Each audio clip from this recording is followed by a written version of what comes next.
Life Media, America's leading source for life improvement, presents Jim Rohn, Living an Exceptional Life.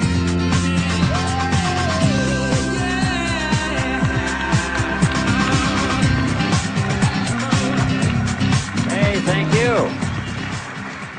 How's everybody? Nice to see you. Thanks for coming today. I appreciate it very much, and I'm just delighted to be here. How many of you have never seen me before? This is your first time. Wow, everybody. I keep thinking I'm famous, but I guess, that settles that. Anyway, nice to see you. I've got some interesting ideas to share with you. If you're ready, say I'm ready. And if you'll take some good notes, I got some lists for you to make that you can take home with you and ponder at later times. Some of the things I want to share with you. I was raised in southwest Idaho. My parents gave me an incredibly excellent start in my life, which I appreciated very much. But I quit school at age 19, unfortunately. My reasoning was, I'm smart enough to get a job. How much smarter do you need to be? And with that shallow thinking, I quit school, age 19, and got a job, went to work. A little while later, got married, started a little family, and I'm struggling and, trying to do my best. But it seems like each year I'm falling just a little bit further behind. Finally, age 25. The climax of my sort of, weariness with where I was, not doing as well as I thought I should. I hear a knock on my door, and I happen to be home alone. When I opened the door, there was a little Girl Scout about this tall selling Girl Scout cookies. And she gave me the finest sales presentation I've ever heard. Girl Scouts around the world, no better organization. And we've got these cookies, only $2, several flavors. And with a big smile, she very politely asked me to buy. No problem, I wanted to buy. Big problem, I haven't got $2 in my pocket. Now, I'm a grown man, I live in America, I've been to 1 year of college, I'm married, I've got a family, and I don't have $2 in my pocket. And I didn't want to tell her that. So I did what I thought was next best. I lied to her. I said, hey, look, I've already bought lots of Girl Scout cookies. I've still got plenty in the house that we haven't eaten yet. And she said, oh, that's wonderful. Thank you very much. And she leaves. When she leaves, I say to myself, I don't want to live like this anymore. I mean, how low can you get lying to a Girl Scout? I mean, that's about as low as you can go. But I promised myself that day I was going to start my search of finding opportunity, finding somebody who could teach me and coach me on doing much better for myself and for my family and for my future. And shortly after that, I met a most extraordinary man, very wealthy, but a friend of mine said, you got to meet this man. He's rich, but he's easy to talk to. He's got a unique philosophy of business and life. And the more he told me about this man, the more I said, I've got to meet this guy. And shortly after that, I had a chance to meet him. Sure enough, when I met him, I was impressed. Obviously, he was rich, but he was friendly and easy to talk to. And I said to myself, if I could just get around someone like him, and if he would coach me, I would be willing to learn anything. I'd love to be like him. Well, my good fortune was he invited me to join his company, and over the next 5 years, my dream came true. He coached me and taught me how to turn my life from pennies to fortune. And he's not alive anymore, but I'd like to pay tribute to him one more time, Mr. Earl Schoaf, for the dramatic impact he had on my life, especially during that 5-year period. And so my whole life turned around. I made my fortune by the time I was 32, starting at age 25. And some of the ideas that I want to share with you today came from that 5-year experience. Then from there, I got into lecturing and giving seminars, and I've written a few books. and my career now spans about 41 years. But I'll never forget the impact this gentleman had on my life with a few simple concepts that totally changed my life, changed my future, and changed everything. Jim Rohn's view of the 21st century. Here's number one: unprecedented opportunity.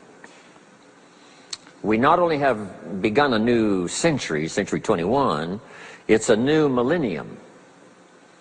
A millennium is a 1,000-year period. We've had 6 so far. This is the beginning of the 7th millennium, and some scholars tell us that this could very well be an extraordinary time for the human race, this 7th millennium. And there's probably a lot of good reason that that is probably true. Unprecedented opportunity. We've now got the technology. We pick up a telephone now and talk to somebody on the other side of the world. Transportation now is so easy. I get on an airplane in Los Angeles, and 13 hours later, I'm in Tokyo. 5 meals, 3 movies, and you're there. I mean, you know, it's a simple deal. Anyway, we've got technology, we've got transportation, we've got all the rest, right? So this is going to be a time of unprecedented opportunity in every field you can imagine, every industry, every country. It's going to be the greatest period of opportunity time in the history of the human race, the 21st century, especially these opening years of the 21st century. So that's number one, unprecedented opportunity. Now here's the second note to take. Now also keen competition, because we now play the world game. And it's not just competition across the street and company to company and, you know, division to division and, you know, company to company. Now it's worldwide competition. A job now becomes available. Does it go to someone in Minnesota or someone in India? Worldwide competition. So now you've got to be ready to cash in on the opportunity, but you've also got to be ready for the competition. So I've got some interesting ideas on how to be prepared for both opportunity and competition in these opening years of the 21st century. Here's some of my best advice. Number one, you've got to have more than one skill. It's okay to have one skill, but I'm telling you, if you want economic safety for the future, especially this century, my personal opinion, you need more than one skill. We've seen people, right, the last 15, 20 years that only had one skill, worked for this company for a long time, the division the guy worked for got chopped, eliminated, now he loses his job. Now he tells us he's in economic distress. Why would that be? Simple answer, he only had one skill. So for economic safety for the future, my personal advice, you gotta have more than one skill. In fact, it led me to my first fortune, and that was learning more than one skill. I started learning these extra skills in Idaho, where I grew up. I knew how to milk cows, but it didn't pay very well. Then someone gave me this incredible advice. If you want to lay the foundation for a future fortune, you've got to learn more than one skill. And I started that process age 25. Here's the first one, and I started part-time. A little sales job that I got. A product that I believed in, learned how to present it well enough for somebody to say yes, gave excellent service so that that would lead to multiple sales, and this little extra part-time job in sales absolutely started multiplying my income. From milking cows, now I've got this ability now to start getting customers, keep them serviced, and make some money in this extra skill. So now I've got 2 skills, milking cows and finding customers. Here's the next skill I learned, just to give you a quick list. Next was finding good people. If you've got a little enterprise going and you need some people, you have to just go look for them. And when I learned this skill, finding good people for my little enterprise, I couldn't believe how it drastically changed my income. My income now starts to multiply, not just increase. So now I've got what? 3 skills: milking cows, getting customers, finding good people. I'm on my way. Here's the next one that paid me big money, in case you're interested, and that's organizing. Organizing simply means getting people to work together. Big challenge, but if you learn this skill, getting people to work together, they pay extraordinary money. Here's the next one that really increased my income substantially, and that's promotion and recognition. Rewarding people for small steps of progress. I mastered this one. And here's the philosophy behind it. Be so busy giving other people recognition you really don't need it for yourself. I mastered this. Guess what it pays? Big money. Let me just give you one more, and it's in 3 parts. And that's communication. Learning to affect other people with your language. Of all the things not to be lazy about, it's language, because words can work miracles. And communication I found in 3 parts. Here's number 1, training, showing somebody how the job works. Showing somebody how the business works. We call that training. I got good at that, paid big money. Here was the next one, teaching. Teaching people how life works. Teaching people how to set goals. Teaching how to become a leader, manager, entrepreneur. Stepping up to the higher opportunity and better challenge. This one paid me extraordinary money. But this one paid the best. Learning to inspire. Helping people to see themselves better than they are. So I've got how many skills, right? A big long list. So, safety, economic safety for the future, especially the opening years of the 21st century. Learn more than one skill. Here's number 2. It would be good to learn more than one language. Some of my business colleagues who speak 3 or 4 languages earn $3-4 million a year. One of my friends, Leon Weisbein from Russia, I remember when he was making $3 million a year, he spoke 3 languages. Here's what he said: I think I'll learn another language, make another $1 million. Those extra languages are so valuable. When I travel the world, I got to find somebody that knows more than one language, or I'm in deep trouble. If you think the time has passed you by to learn that 2nd, 3rd language, make this note. You heard it from Jim Rohn. Give it as a gift to your children.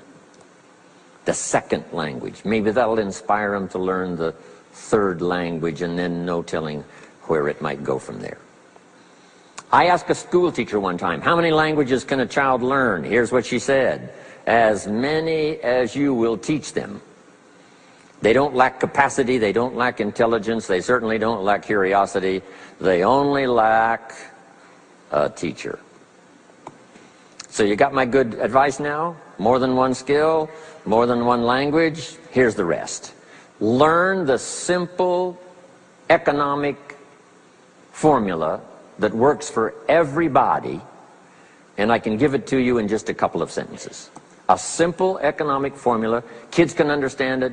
Anybody can understand it. Anybody that wants to get paid. Here's the language for your notes. We get paid for bringing value to the marketplace. That's as simple as you can put economics. Anybody that wants to get paid. You get paid for bringing value to the marketplace. The marketplace is the people. Now, the value we bring is one part of it, a product or a service, but here's the other part, the value you become. So just off to the side, put the value is 2 parts. The value you bring, like a product. If you manufactured it, you might keep improving the product. If someone else manufactured it and you're out selling it, they probably keep improving the product. But this is the one you have to work on yourself. The value you become, like an entrepreneur, a leader, a teacher, supervisor, manager. What you become also pays much more than what you bring. Once I understood that, then here's what my mentor said. Go to work on yourself harder than you work on your job. If you work hard on your job, you can make a living. Then, he said, if you work hard on yourself, you could make a fortune. So I worked hard on my job and made a living, but I learned, starting with those extra hours per week, learning these extra skills, I started working on myself. And here's a philosophical phrase everybody should take home. Here it is. Success is something you attract by becoming an attractive person. Success is not something you pursue. It's what you attract by becoming attractive. By becoming attractive to the marketplace. What would do that? Multiple skills, multiple languages, and then some of the things I'm going to talk about the rest of the seminar. So, now what else would help you to be attractive to the marketplace besides more than one skill and more than one languages? I've divided it into five simple, basic fundamentals of ideas to ponder and think about that will increase your value to the marketplace. Could perhaps, like it did for me, multiply your income by 2, and then multiply it by 3, and then multiply your income by 4, and then by 5. And once you get there, it's not that difficult to multiply it by 10, because all you have to do is make sure you become more valuable and more valuable and more valuable. You don't have to work on the economy, because here's the first note. Each person's income is determined primarily by their philosophy, not by the economy. Once I understood that, then I said, well, I don't have to go to work on the economy. And the answer was no. You only have to go to work on yourself to make yourself more valuable. So now here's 5 things I want to share with you. And the first one is your personal philosophy. What could get you more prepared and ready for cashing in on the opportunity of the 21st century? And here's the first one, personal philosophy. Your personal philosophy is like a guidance system that helps you make decisions what to do, what not to do. From the information you get and what you learn and what you know, we decide. Maybe your philosophy would have been 5 years ago never to attend seminars like this. You just didn't go. Now 5 years later, here you are. Something happened along the way to change your mindset, saying, hey, for the money and the time, if I just get one good idea and walk away, it certainly is worth the money and the time. So now that little amendment in your philosophy, you now say, I'm going to regularly go, because it doesn't take but a few ideas to make a great difference in your income, personal life, social life, and all the rest. So now you know that's valuable. A change of mind, a change of idea. So that's what personal philosophy is all about. The more we learn, the more we know, the better we're able to make better decisions about 2 major things. Your philosophical guidance system does 2 things. For your notes, number 1, helps you to see the dangers on one side, so you can avoid those. But here's what else your guidance system does. Personal philosophy helps you to see the opportunities on the other side, so that you can expand those, maximize those. And here's what that's called. The game of life is to minimize the dangers and maximize the opportunities. And the more we know and the more we learn, the more experience we gather in sessions like this, from the sermon on Sunday morning to the books we read and all the rest, helps us to keep continually adjusting our philosophical guidance system so that we minimize more dangers, maximize more opportunities. That's really the game of life. I couldn't put it much more simply. So number 1, we're affected by what we know. Now, how do we know more things and learn more things that'll help us readjust our thinking so we can avoid the dangers, maximize the opportunities? Here's number 1, learn from personal experience. One way to learn to do something right is what? First do it wrong, right? Mess up, and then you say, wow, that was costly. I'm never going to do that again. So one way to learn to do it right, first do it wrong. Sometimes a negative experience turns out finally to be positive. They say if you survive your first heart attack, you may now live to be a very old person. Why is that? Well, that first heart attack, if you survived it, is called a wake-up call. And maybe the doctor said, one more of these and you're history. And you said, wow. And you make it for the health food store. And you start reading every book you can find on good nutrition, how to avoid another one of these heart attacks, and you start jogging and start walking and doing all of the stuff, and this total change of lifestyle could now save your life and cause you to live to be a very old person. Here's what my mentor said, that's some of the best advice I ever got. He said, Mr. Rohn, if you will change, everything will change for you. If you'll start making personal changes, your income will change, your health will change, your future will change, everything will change, if you're willing to start making the changes. So sometimes a negative experience now causes us to really make a sudden shift in our philosophical guidance system that says, hey, I'm never going to let this happen to me again. Fantastic. Now here's the next way to learn, and that is to learn from other people's experiences, whether they are negative or positive. It's too bad failures don't give seminars like this. Wouldn't that be good information? Now, we don't want to pay them, so they don't lecture, but their information would be valuable. If you know a guy that's messed up his life for 40 years, you have to say, John, would you spend a day with me? And I will bring my notebook and take good notes. A good-looking guy like you, beautiful family, every reason to do well, threw it all away. Teach me how for the last 40 years you messed it all up.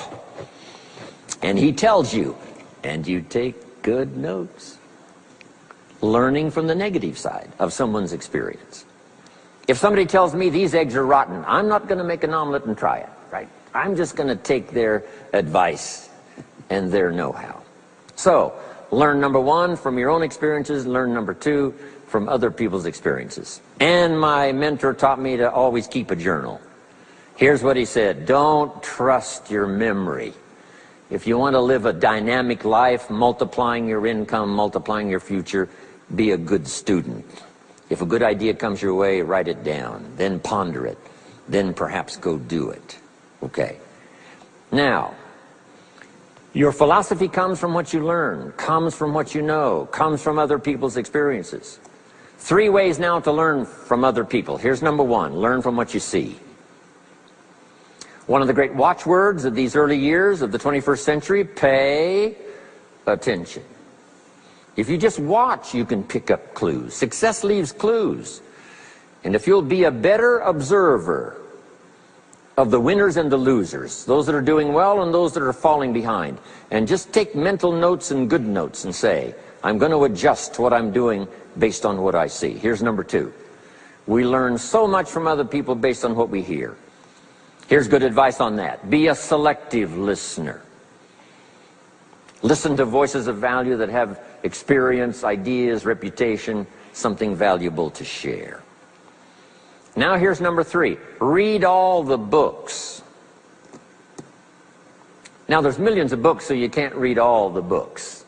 But make this note. Read all the books you need to read to make you as wealthy as you want to be, as healthy as you want to be, as prosperous, as productive, as unique a human being as you want to be. Read all of those books. Don't leave those books go unread. My mentor got me started on my library when I was 25. I got one of the best.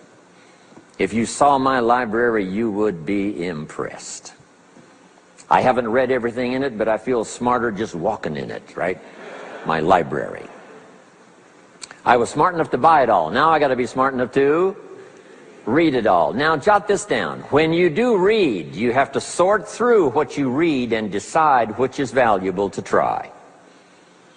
That's part of the process of learning. Gathering information and sorting through it. One, the information that would apply to you, and what you think would be valuable based on your current philosophical opinion. So read all the books. Our lives are greatly affected by what we learn and what we know. Now here's number 2 of these very basic 5 things I want to share with you. First, your personal philosophy. Here's number 2, your attitude. First, we're affected by what we know. When I talk to the kids in high school classes, college classes, that's the first thing I tell them. Get the information while you're here. Right? Nothing worse than being stupid when you get out of school. So get the information. Being broke is bad, but being stupid is what's really bad.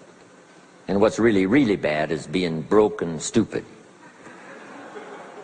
Nothing much worse than that, unless you're sick. Right? Sick, broke, and stupid. That's about as far as you can fall unless you're ugly, right? But surely that would be the ultimate, right? The ultimate negative life. Ugly, sick, broke, and stupid.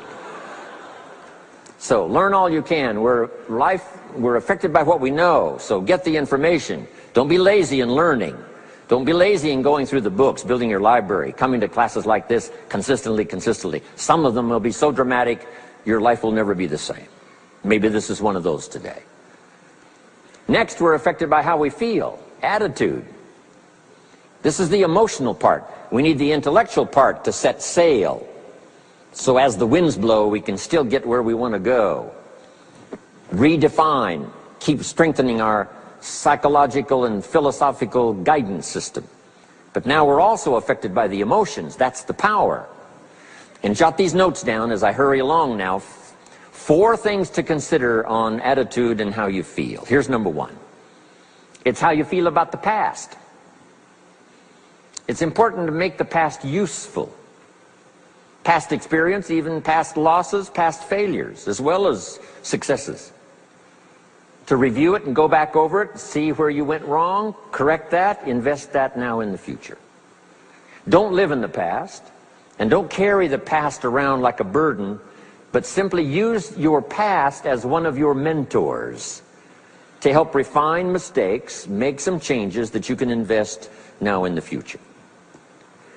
Here's the second attitude. It's how you feel about the future. We look back for experience, but number 2, we look forward for inspiration.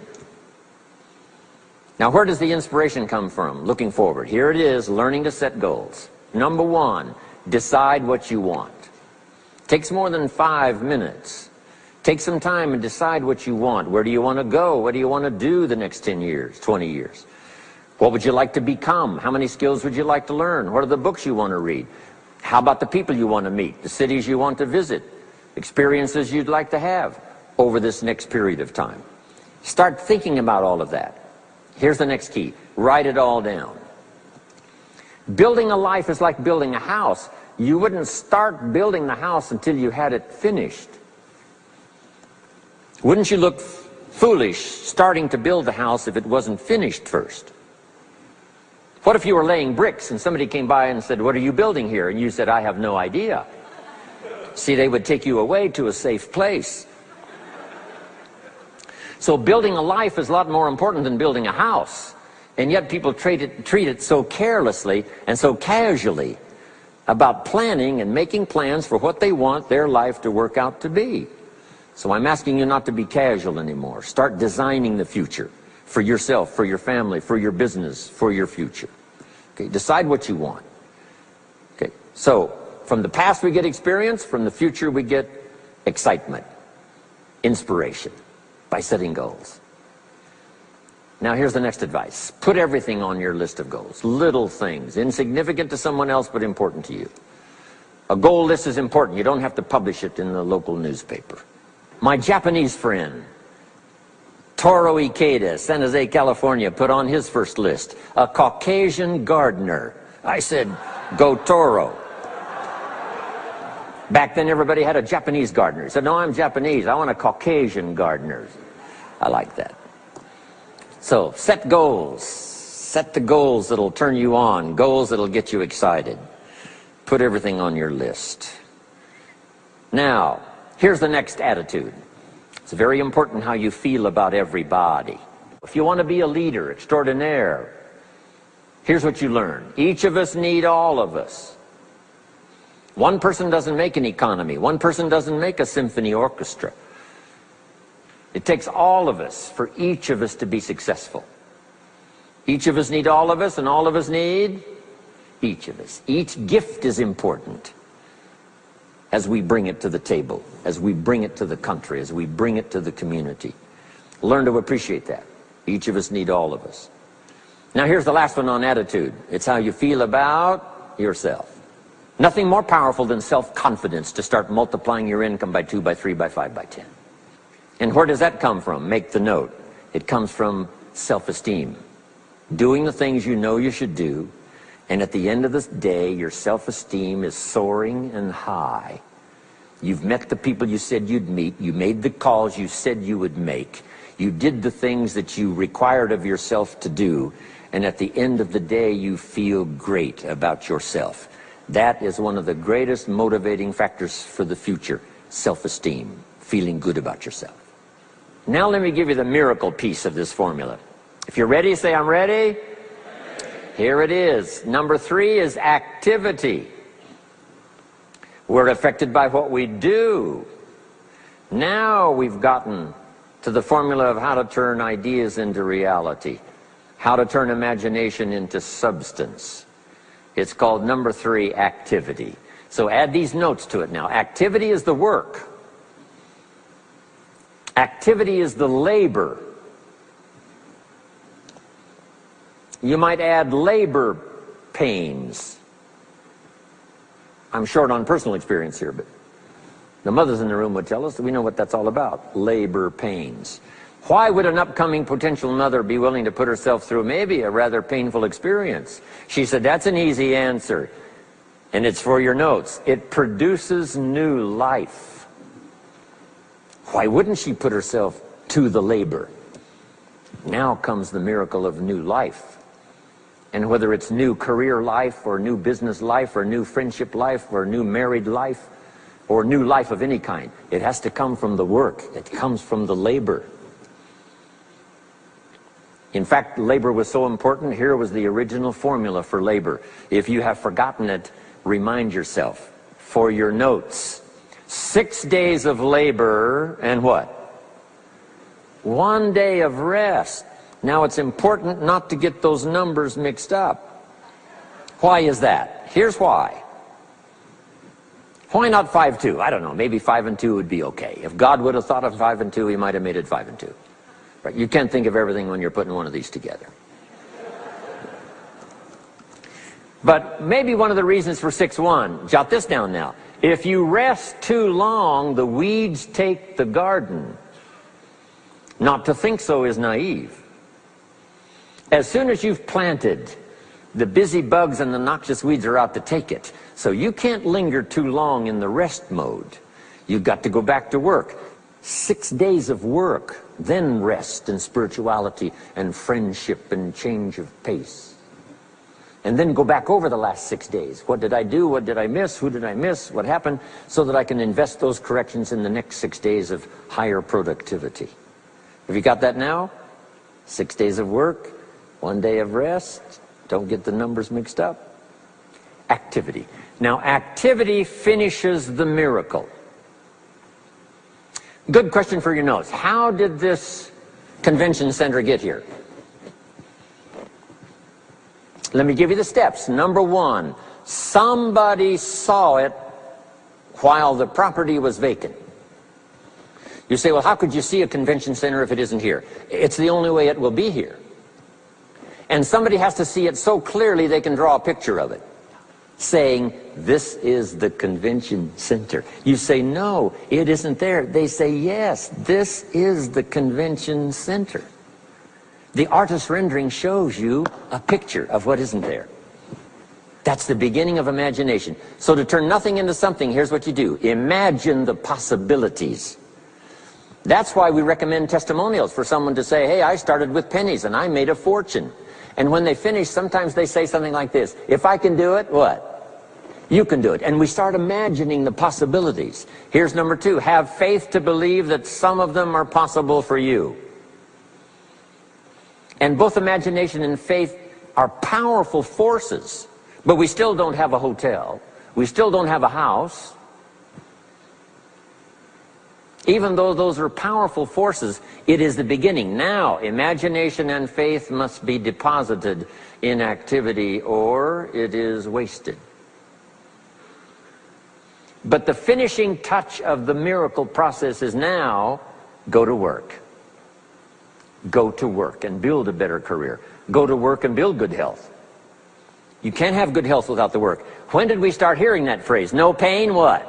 No gain. You got to do the work. You can read all the books until you're wise. You can have faith and believe until it is extraordinary. But now you must go to work.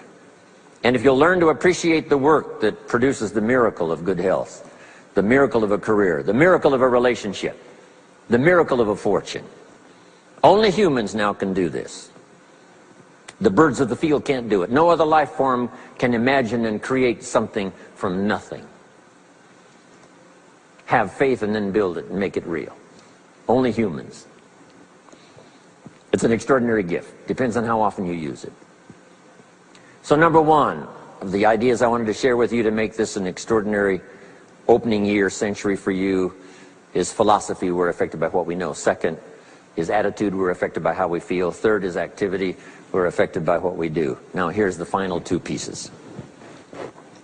Number four, learn to measure progress. Once you've set up a project now, you want to turn nothing into something, now you must measure your progress. How are you doing? Here's how we teach it to our children. Life expects us to make measurable progress in reasonable time. Measurable progress in reasonable time. That is the game of life. So part of it is not just to set up the proposed project, but as we start working on it, we start measuring how we're doing. Now first, what is reasonable time? You can't ask someone every 5 minutes, how are you doing now? See, that's too soon. Guy says, I haven't left the building yet. Give me a break. Now, we can't wait 5 years. That's too long. So there's reasonable time. So make this note now. What is reasonable time? One, at the end of the day. A conversation a father should have with his daughter today, because the magic is there. If he waits till tomorrow, the magic may be gone. Today. Next is a week. Make that note. Usually, we get paid by the week. Somebody adds up our value to the marketplace, out comes the check. The next week, somebody adds up our value to the marketplace, out comes the check. What I learned to do is to change my value to the marketplace so the check kept getting bigger and bigger and bigger. I didn't have to change the economy, I only had to change myself. Measure your own progress. Success is a numbers game. We demand it of our children. How many years do you want your child to spend in 4th grade? Approximately. About 1 year, right? You say, well, if they're nice kids, would you give them 3 or 4 years? You say, no. This is not a nice game. This is getting ready for the future. This is getting ready for the challenges and the opportunities. You can't linger in 1 grade more than 1 year. Now make this note. The same should go for us as adults. Don't linger more than 1 year in 1 grade of learning. Adult, management, entrepreneurship, leaderships of all kind. Keep up the pace of learning. Okay. The numbers. Measure. Count. Now here's the key. Face the truth. If you're only making this much progress, you know, there's no use trying to kid the world, no use trying to kid anybody else, and especially don't kid yourself. If in a period of time you've only made so much progress, you just got to swallow hard and say, this is the truth. I've got to face it. Now, what could I do to start increasing my progress and make my health better, make my income better, make my investments better, make my value to the marketplace much better, get busy learning the second skill and the third skill and the next language and the next language to increase my value? I got to get busy and do that. See if you will do that. I promise you, one of the greatest motivating factors in the world is progress. And if you'll measure it, you'll get excited. Now here's number 5 of the 5 major things I wanted to share with you to make these opening years of the 21st century really pay off for you. And here's the word, lifestyle. Learning to live well, because the ultimate essence of life is not a Ferrari. The ultimate essence is not a home. The ultimate essence is not a bank account. It's not $1 million. It's not a fortune. Here it is. The ultimate essence of life is learning to live a good life. That's the key. Whether you have modest resources or whether you have mega millions, either way, the real key is learning to live a good life. And so in my closing 5 minutes, let me give you what I think is a good list. Now, this is the short list. In other presentations, I cover a longer list, but this is called Jim Rohn's short list for living the good life. Here it is. Number 1, productivity. You really won't be that happy if you don't produce. And here's the next bit of advice on that. Produce to the max if you possibly can. To produce a little is okay. To produce enough is okay. To produce some to get by is all right. But why not try productivity to the max? Andrew Carnegie, who built the steel industry back in the 30s, here's what Andrew said. I'm going to spend the first half of my life accumulating money. I'm going to spend the last half of my life giving it all away. He got so inspired by that goal that the first half of his life he accumulated $400 million, which back in the 30s was a lot of money. A mega fortune. Guess what he did the last half of his life? He gave it all away. I got a good question for you as we close. Here's the question. What's got you turned on? What's got you up early? What's got you eager to face the day? What's got you inspired to learn the extra skill, put in the extra time, go the extra mile, learn how to work with people, guarantee your future? Good question.